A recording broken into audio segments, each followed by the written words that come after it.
तर मुंबईचे पोलीस आयुक्त देवेंद्र भारतींनी गिरगाव चौपाटीवरील सुरक्षेचा आढावा घेतलाय। बाप्पाच्या विसर्जनासाठी गिरगाव चौपाटीवर पोलिसांचा कडेकोट बंदोबस्त तैनात करण्यात आलाय।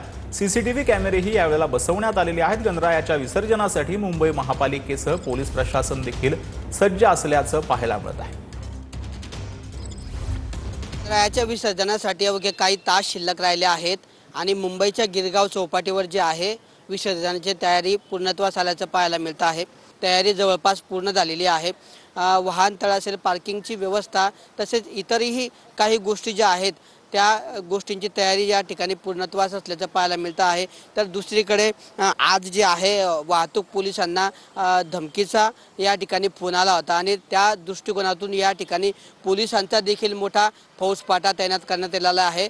या ठिकाणी गिरगाव चौपाटीवर जे आहे विसर्जनाची तयारी जवळपास पूर्णत्वास आला असून पोलीस या ठिकाणी अलर्ट मोडवर आल्याचं पाहायला मिळतं आहे। कॅमेरा पर्सन आकाश येवलेसह किशोर पाटील, TV9 मराठी, गिरगाव चौपाटी, मुंबई।